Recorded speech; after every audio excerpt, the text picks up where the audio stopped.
사도행전 16장 22절부터 34절까지의 말씀입니다. 무리가 일제히 일어나 고발하니 상관들이 옷을 찢어 벗기고 매로 치라 하여 많이 친 후에 옥에 가두고 간수에게 명하여 든든히 지키라 하니 그가 이러한 명령을 받아 그들을 깊은 옥에 가두고 그 발을 착고에 든든히 채웠더니 한밤중에 바울과 실라가 기도하고 하나님을 찬송하며 죄수들이 듣더라. 이에 갑자기 큰 지진이 나서 옥토가 움직이고 문이 곧 다 열리며 모든 사람의 매인 것이 다 벗어진지라. 간수가 자다가 깨어 옥문들이 열린 것을 보고 죄수들이 도망할 줄 생각하고 칼을 빼어 자결하려 하거늘 바울이 크게 소리질러 이르되 내 몸을 상하지 말라. 우리가 다 여기 있노라 하니 간수가 등불을 달라고 하며 뛰어들어가 무서워 떨며 바울과 실라 앞에 엎드리고 그들을 데리고 나가 이르되 선생들이여 내가 어떻게 하여야 구원을 받으리까 하거늘 이르되 주 예수를 믿으라. 그리하면 너와 내 집이 구원을 받으리라 하고 주의 말씀을 그 사람과 그 집에 있는 모든 사람에게 전하더라. 그 밤 그 시각에 간수가 그들을 데려다가 그 맞은 자리를 씻어주고 자기와 그 온 가족이 다 세례를 받은 후 그들을 데리고 자기 집에 올라가서 음식을 차려주고 그와 온 집안이 하나님을 믿음으로 크게 기뻐하니라. 아멘. 이는 살아계신 하나님의 말씀입니다. 성경을 보면 우리가 감동을 받을 수 있는 여러 가지 많은 이야기들이 소개되어져 있습니다. 나도 믿음을 갖고 싶다. 나도 저렇게 살고 싶다.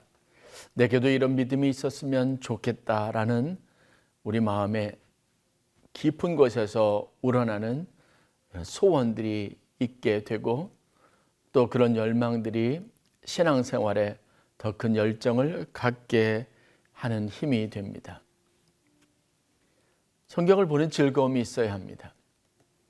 보통 일반적인 식상한 이야기들이 아니라 그 이야기들 속에 성경에서 말하고 있는 하나님의 나라의 비밀과 그 진리의 참된 가치들을 발견하고 그것을 보는 즐거움이 있어야 합니다.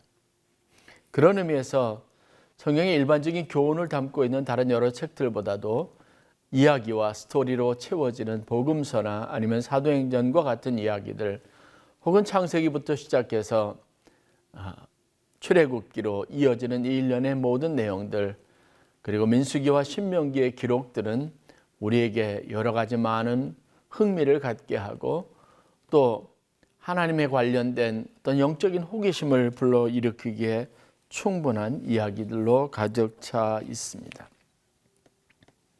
사실 우리가 믿는 믿음을 가지고 다른 사람들에게 복음을 전하려고 할 때 우리 개인에게 경험되는 여러 가지 삶의 이야기들을 간증하는 것은 굉장히 큰 무기가 될 수 있습니다.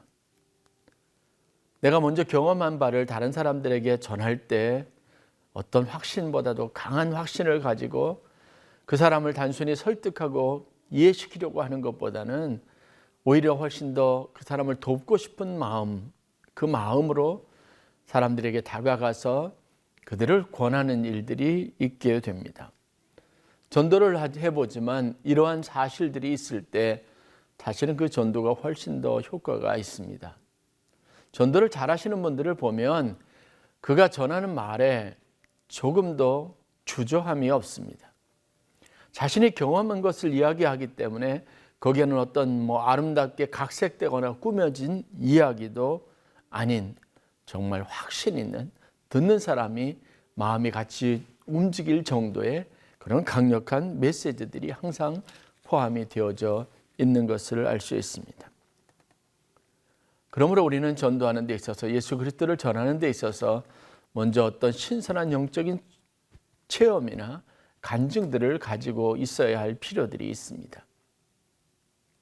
사도 바울이 그런 측면에서 보면 전도자로서 아주 훌륭한 그런 조건들을 가지고 있었습니다. 그는 지적으로 굉장히 잘 발달되어져 있는 사람이었고 학문적인 체계가 잘 잡혀 있었던 사람입니다.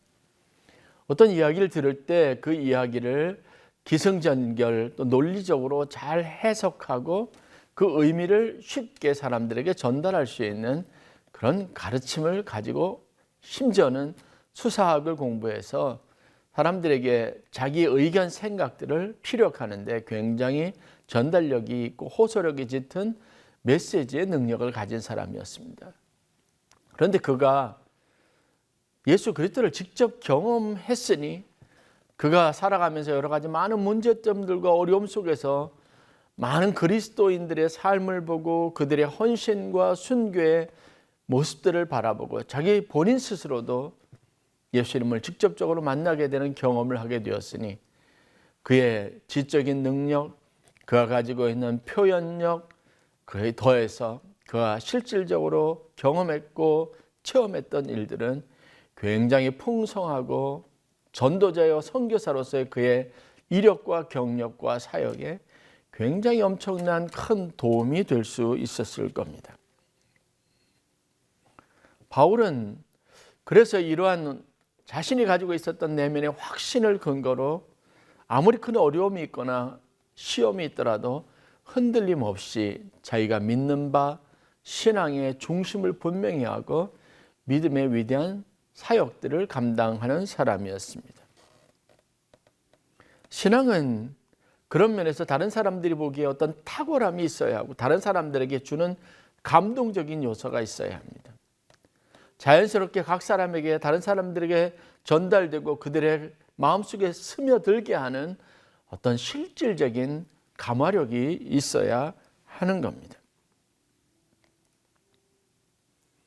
사람들에게 이목을 집중하고 시키고 그리고 그들의 관심을 끌어들일 수 있는 것. 사람들로 하여금 자연스럽게 나도 저렇게 살고 싶다, 나도 저런 믿음을 갖고 싶다라고 할 수 있는 어떤 특별한 매력적인 요소가 있어야 하는 겁니다. 그렇다면 여러분의 신앙생활에서 여러분만이 가지고 있는 복음을 복음의 자체로서 확신 있게 전할 수 있는 어떤 구체적인 체험과 경험이 있는지 물어보고 싶습니다. 여러분들이 입으로 말하는 것이 아니라 여러분들 마음속 깊은 곳에서 우러나오는 메시지를 가지고 여러분들이 사람들에게 예수 그리스도를 믿는 믿음을 증거하는 것이 과연 얼마나 많이 있었는지를 되돌아볼 수 있어야 합니다. 죄인의 마음에 하나님에 대한 동경이 일어나도록 하는 게 바로 우리가 가져야 할 복음의 영향력이고 감화력입니다. 죄인들이 하나님이 말씀하시고 예수 그리스도께서 십자가 위에서 이루신 구원하시는 믿음에 대해서 실질적으로 사모하는 마음을 가지고 그것에 대해서 알고자 하는 열망들이 일어날 수 있도록 해야 하는 겁니다. 이게 우리가 복음을 전하는 데 있어서 가장 중요한 요소라고 할 수 있습니다. 사람들 마음에 하나님을 알고 싶은 충동이 생기게 하는 것, 이것이 전도이고 선교이고 복음을 전하는 일이라는 것은 두말할 나위가 없습니다. 오늘 우리는 이러한 감화력을 가지고 사람들의 마음을 감동하고 사람들의 관심과 이목을 집중시킬 수 있는, 사람들이 어떤 강렬한 열망을 품고 우리에게 나와서 예수 그리스도에 대해서, 하나님의 말씀에 대해서, 성경에 대해서 관심을 기울이고 귀를 기울일 수 있는 그 독특하고 특별한 무엇인가 영적인 무기를 가지고 있어야 합니다. 저와 여러분들이 이 영적 감동과 감화력에 대해서 사람들의 관심과 이목을 집중시킬 수 있는 내가 가지고 있는 복음의 영향력에 대해서, 복음의 능력에 대해서 사실 여러 가지로 많은 것들을 생각해 볼 필요가 있습니다. 그리스도인에게는 그리스도인으로서 고유한 향기가 있어야 합니다. 그것은 두말할 나위 없이 그들의 삶을 통해서, 행동을 통해서 보여지는 메시지 자체로서의 그들의 삶의 모습이고 메시지여야 한다는 사실입니다. 오늘 우리가 성경에서 보는 사도행전 16장의 빌립보 감옥에 갇힌 바울과 실라의 모습도 이와 같습니다.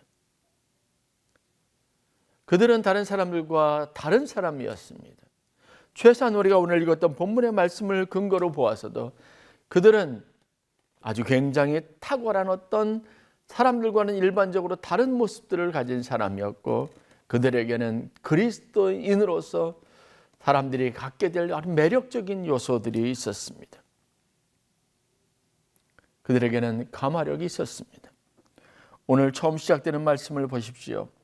무리가 일제히 일어나 고발해서 상관들이 옷을 찢어벗기고 매로 치라 해서 많이 친 후에 오기에 가두고 간수에게 명하여 든든히 지키라 했다라고 말합니다. 오늘 이야기에서 등장하는 간수들은 그렇게 해서 넘겨받은 상처투성이인 죄수 두 사람을 지금 감옥에 가두고 그리고 그들을 지키는 일을 하고 있었습니다. 그런데 오늘 그 간수들이 어떻게 우리가 보는 33절과 34절 말씀에 어떻게 자신들의 태도가 바뀌어져 있는지를 유심히 살펴볼 필요가 있습니다. 33절 34절 말씀입니다. 그 밤 그 시각에 간수가 그들을 데려다가 그 맞은 자리를 씻어주고 자기와 그 온 가족이 다 세례를 받은 후 그들을 데리고 자기 집에 올라가서 음식을 차려주고 그와 온 집안이 하나님을 믿음으로 크게 기뻐하니라 라고 기록되어져 있습니다. 죄수들을 붙잡아서 감옥에 가두어 놓고 지키는 역할을 했던 간수들이, 여러분 놀라지 마십시오. 자기들이 데려다가 그 간수들의 몸에 맞은 자리에 있는 상처들을 씻어 주었다고 기록하고 있습니다. 그리고 자기 가족들 앞에 인도해서 그 죄수들에게 가족들이 다 세례를 받게 합니다. 자기 집에 데리고 올라가서 그 다음에 음식을 차려주고 그와 함께 잔치를 벌이면서 크게 함께 어우러져서 즐거워하였다라고 기록하고 있습니다. 지금 무대가 분명히 바뀌어져 있습니다. 이것은 빌립보 감옥이 아닙니다. 간수들은 이 두 죄수들을 데리고 자기 집으로 가서 자기 가족들을 소개하고 뿐만 아니라 이 자기 가족들로 하여금 이 죄인들에게, 죄수들에게 세례를 받게 하고, 간수는 이 두 죄인을 불러다가 큰 상을 차려놓고 가족들과 함께 즐거운 잔치를 벌이고 있는 겁니다. 그렇다고 해서 그들이 감옥에서 탈출하고 완전히 벗어난 상태는 아닌 것으로 보입니다. 이어지는 35절부터 이어지는 말씀을 보면 그렇게 그 밤에 함께 즐거워하고 잔치를 벌이고 난 이후에 이 간수는 이 죄인들을 데리고 다시 감옥으로 돌아간 것 같습니다. 실컷 두들겨 맞아서 붙잡혀온 죄인들을 지키는 책임을 다했던 간수들이 이제는 자신들이 존경하고 자신들이 환영하고 자신들의 삶을 함께 나누고 기쁨을 나누고 심지어는 자기 가족들까지 세례를 받게 할 만큼 존경스러운 사람들로 변하게 되었다는 겁니다. 간수는 이 죄인들 두 사람에게서 어떤 깊은 감동을 받고 이들이 가지고 있는 가마력 속에서 자기도 모르게 오히려 이들보다 이를 지키는 간수의 역할보다는 오늘 이들에게 자신들의 사랑과 자기들이 가지고 있는 애정과 자신들에게 베풀어진 호의에 감사하는 마음을 가지고 이 죄수를 대하고 있게 되었다는 겁니다. 분명한 태도의 변화입니다. 바울과 실라가 보였던, 간수들에게 보였던 가마력이 무엇일까요? 이 두 사람이 간수의 마음을 움직이고 이러한 결단과 행동을 할 수 있게 만들었던 요인이 과연 무엇일까를 생각해 보아야 합니다. 두 사람은, 바울과 실라는 분명하게 죄수였습니다. 그러나 사람들은 그들을 더 이상 죄수로 대하지 않았습니다. 최소한 우리가 보는 간수가 그들을 죄인으로서 대우하지 않았다는 건 정말 놀라운 일입니다. 우리가 세상에 어우러져 살면서 우리의 형편과 삶이 어떠하지라도 여러분, 우리 안에 주셨던 복음이 가지고 있는 품격이 있습니다. 그 은은한 향기와 그것으로부터 우러나고 드러나는 그런 향기로움이 있습니다. 우리의 삶을 바라볼 때 얼마나 많은 사람들이 관심과 존경과 그리고 칭찬과 자신들이 가지고 있는 사랑과 배려를 아끼지 않고 대하는 이런 아름다운 관계들이 충분히 얼마든지 형성될 수 있다는 사실들을 알아야 합니다. 사람들이 여러분들을 업신여긴다고, 사람들이 여러분들을 가볍게 여긴다고 여러분 너무 낙심하지 마십시오. 여러분의 위치가 어디이든 오늘 바울과 실라가 그랬던 것처럼 그들이 비록 죄수였고 온몸이 찢겨지고 옷이 찢겨지고 온몸에 채찍과 맞은 자국으로 넘쳐 있었고 쇠사랑으로 손과 발이 묶여져 있었던 상황이라도 다른 사람의 존경과 다른 사람들이 그를 존귀하게 대하는 이런 변화를, 그런 위치에서 그들이 존경받는 삶으로, 사람으로 인정받는 그런 삶을 살아갈 수 있다는 사실들을 교훈으로 삼을 수 있어야 합니다. 바로 오늘 우리가 어떤 모습으로, 어떻게 신앙인의 품격을 가지고 그리스도인으로서 우리의 그런 자존감을 가지고 하나님의 자녀로서의 그런 정체성을 분명하게 하고 살아가고 있느냐의 여부에 따라서 사람들이 우리를 대하는 태도의 변화가 분명히 있을 수 있다는 것을 알아야 합니다. 다른 사람들이 여러분을 업신여긴다고 낙심하지 마십시오. 다른 사람들이 여러분들을 존중해 주지 않는다고 불평하지 마십시오. 심지어는 여러분들이 처한 환경과 조건과 직위와 직분, 그것 때문에 너무 연연해하거나 그것 때문에 마음에 짐을 가지도 힘들어하지도 말기를 권면합니다. 여러분들에게는 분명한 하나님의 자녀라고 하는 권세가 있습니다. 하나님의 아들로서, 하나님의 자녀로서 하나님은 우리에게 부여하신 능력이 있습니다. 중요한 것은 우리가 그런 정체성을 분명하게 하고 하나님의 자녀로서 사는 것에 초점을 맞추고 힘쓰고 노력해야 합니다. 여러분 스스로를 여러분 하나님의 자녀라고 하는 명확하고 분명한 정체성 안에서 세우는 노력이 있어야 될 줄로 믿습니다. 바울과 실라가 보였던 가마력이 무엇입니까? 저는 그 가마력을 대략 3가지 정도로 요약해 보고 싶습니다. 첫째, 그들은 고난 중에서도, 어려움 중에서도, 아주 절박한 상황 속에서도 불평과 불만과 원망으로 가득 찬 시간을 보내지 않았다는 겁니다. 그들은 오히려 성경에 기록되는 것처럼 그곳에서 찬송했습니다. 기도했습니다. 25절 말씀입니다. 한밤중에 바울과 실라가 기도하고 하나님을 찬송하며 죄수들이 듣더라. 그것은 죄수들뿐만 아니라 그곳에 같이 있었던 간수들도 들었습니다. 이것이 그리스도인으로서 우리가 가져야 될 하나님의 자녀들이 마땅히 세상에서 보여야 할 태도라는 것을 알아야 합니다. 하나님 우리에게 주신 구원의 은혜가 있다면 이보다 더 귀하고 소중한 것이 어디에 있겠습니까? 한낱 물질에 연연한 마음을 벗어버려야 합니다. 상황에 매여 있는 우리의 연약하고 약한 본성에 기대어 있지 말아야 합니다. 그것을 초월하고 하나님이 우리에게 주신 것이 무엇인지 주목해야 합니다. 하나님이 내게 주신 구원과 은혜의 선물이 얼마나 크고 놀라운지 알아야 합니다. 내가 그리스도와 함께 십자가에 못 박혔나니 그런 적이 되는 내가 산 것이 아니요 내 안에 그리스도께서 사신 것이라. 내가 아니라 내 안에 그리스도께서 나의 삶과 나의 운명과 나의 삶의 모든 것들을 주관하신다는 사실들을 잊지 말아야 합니다.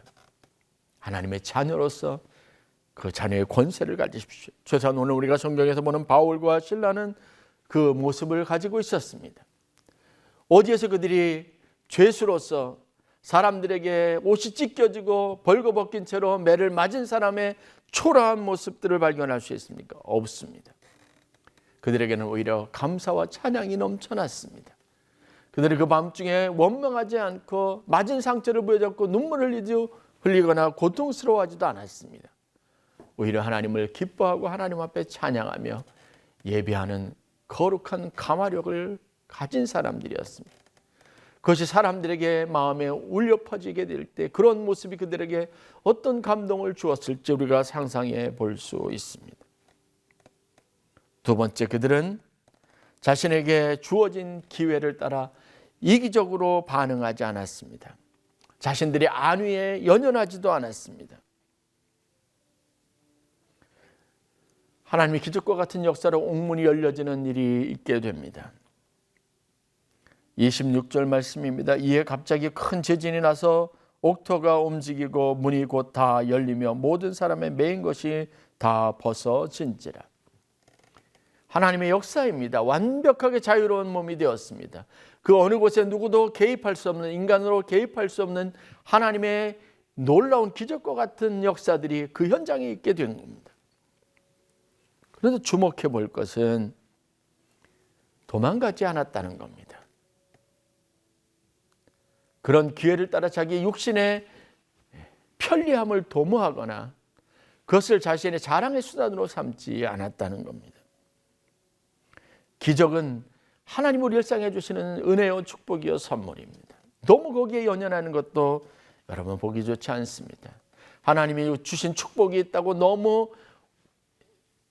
거기에 감격해 있는 모습도, 하나님이 조금 삶을 어렵게 했다고 너무 위축되어져 있는 것도 바람직하지 않습니다. 그리스도인으로서 우리는 늘상 우리에게 베풀어 주신 하나님의 매일의 기적과 같은 축복과 은혜, 선물 안에서 살아가고 있다는 것을 알아야 합니다.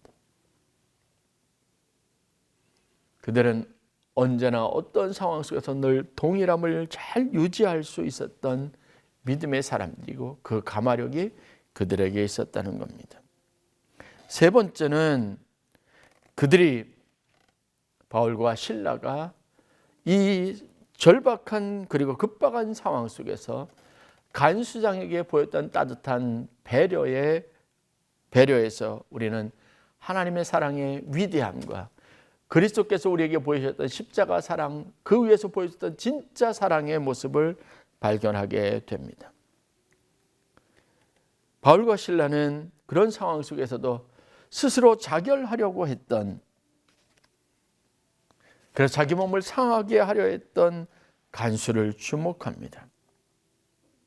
27절 28절 말씀입니다. 간수가 자다가 깨어 옥문들이 열린 것을 보고 죄수들이 도망한 줄 생각하고 칼을 빼어 자결하려 하거늘 바울이 크게 소리질러 이르되 내 몸을 상하지 말라, 우리가 다 여기 있노라 하니.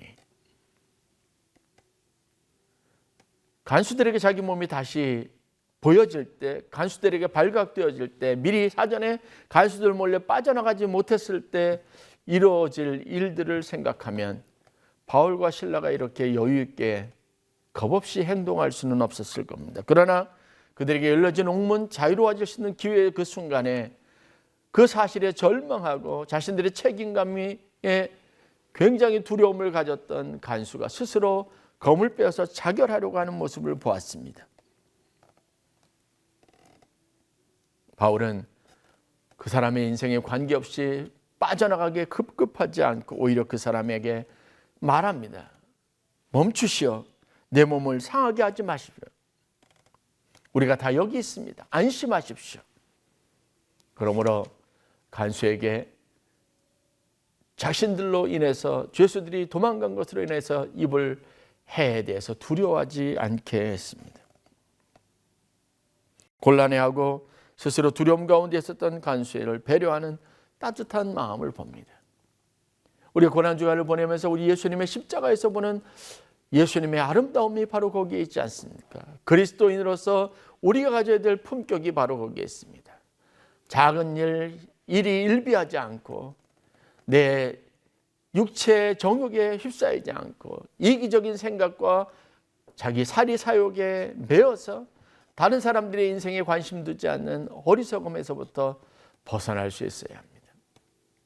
자기가 힘들고 고통스러운 중에서도 그러나 다른 이웃의 고통을 같이 보듬어주고 그에게 따뜻한 사랑과 배려를 보여줄 수 있는 그 마음, 예수님께서 십자가에 달리셔서 마지막 고통스러운 순간에도 자기에게 채찍질을 가하고 그리고 십자가의 못을 받고 자신에게 죄를 뒤집어 씌웠던, 자신을 배신했던, 자신을 팔았던 모든 사람들을 향하여 저들이 자기의 하는 짓을 알지 못합니다. 저들의 죄를 용서하여 주옵소서고 하나님 앞에 자비와 긍휼과 용서의 은총을 구했던 것처럼 오늘 우리도 우리 자신의 일에만 몰두하여 이기적인 생각에 사로잡혀서 이웃의 삶과 이웃이 당한 고통에는 무관심하게 그렇게 있었던 안타까운 어리석은 이기적인 그리스도인의 모습에서 벗어나서 늘 언제나 이웃에게 따뜻한 사랑과 관심을 잊지 않고 베풀 수 있는 성도들이 되어야 합니다.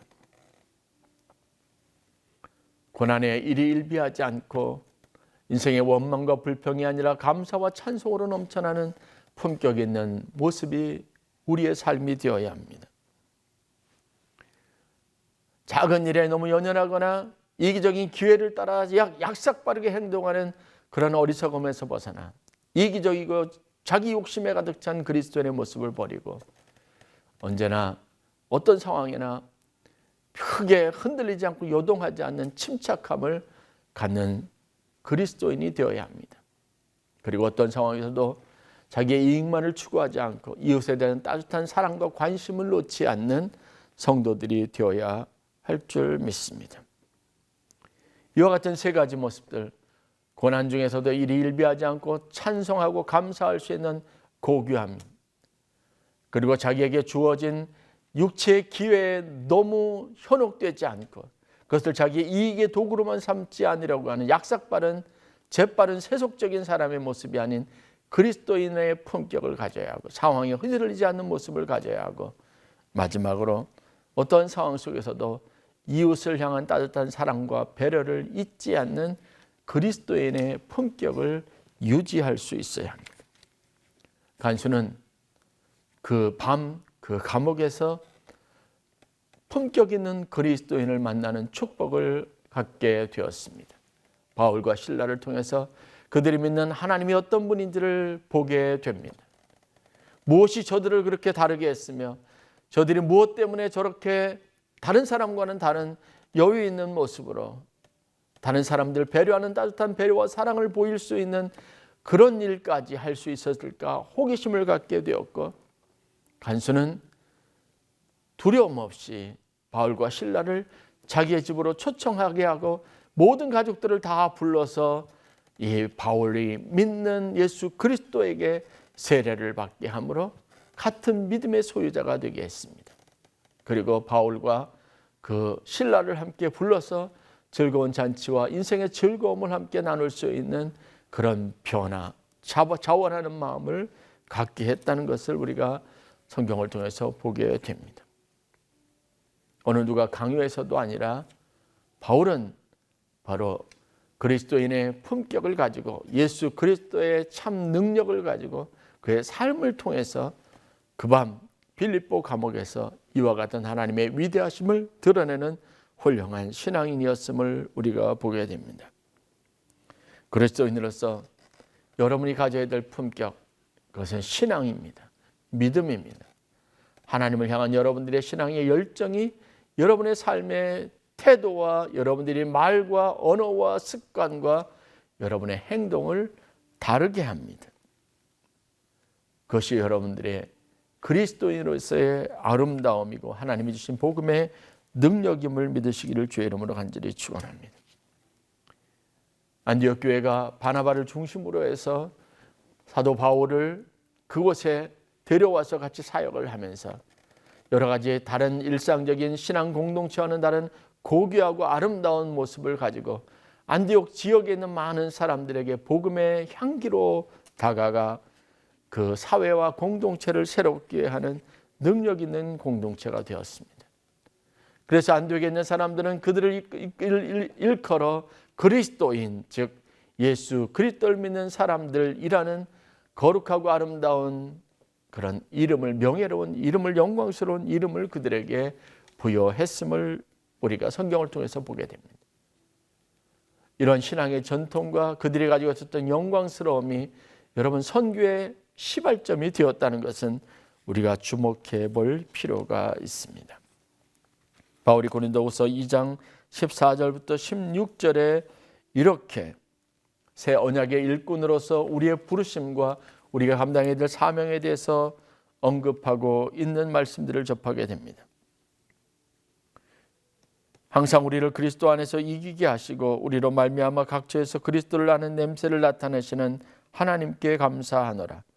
우리는 구원받는 자들에게나 망하는 자들에게나 하나님 앞에서 그리스도의 향기니 이 사람에게는 사망으로부터 사망에 이르는 냄새요 저 사람에게는 생명으로부터 생명에 이르는 냄새라 누가 이 일을 감당하리요라고 전합니다. 우리에게는 세상 사람들과 다른 그리스도인만의 독특한 향기와 품격이 있어야 합니다. 세상 사람들이 우리의 삶에 관심을 가지고 복음에 대한 관심과 열정을 불러일으킬 수 있는 그 무엇이 있어야 합니다. 사람들이 우리의 모습을 통해서 향기롭고 아름다운 그리고 사랑 많고 자비롭고 긍휼과 인애가 풍성한 하나님을 볼 수 있어야 합니다. 그래서 우리는 그리스도의 향기로 세상에 존재하도록 부르심을 받았습니다. 또한 그리스도의 편지가 되기도 합니다. 하나님은 우리를 통해서 자신이 세상을 향한 사랑이 무엇인지를 보여주시고 나타내시기를 원하십니다. 오늘 다시 한번 우리의 삶을 되돌아보는 귀한 시간이 될 수 있기를 간절히 축원합니다. 저와 여러분이 이 세상에 존재하면서 세상 사람들에게 보일 수 있는 감동적인 요인은 과연 무엇일까요? 우리의 말과 또 표정과 태도 안에서 삶의 모든 행동들 안에서 그리스도의 구원하심과 은총과 사랑과 그 능력의 풍성한 것을 드러낼 수 있는 요인들이 과연 얼마나 있는지 되돌아볼 수 있기를 바랍니다. 잊지 마십시오. 저와 여러분은 그리스도의 향기고 그리스도의 편지 하나님 나라의 대사로 이 땅에 보내심을 받은 사람들입니다. 그리스도의 품격과 그리스도인의 아름다운 것을 포기하거나 잃어버리지 마시고 세상에서 많은 사람들이 여러분의 삶을 통해서 하나님의 나라에 대한 관심을 새롭게 하고 복음의 위대한 진리 안에 나오게 하는 놀라운 축복이 있기를 주의 이름으로 간절히 축원합니다.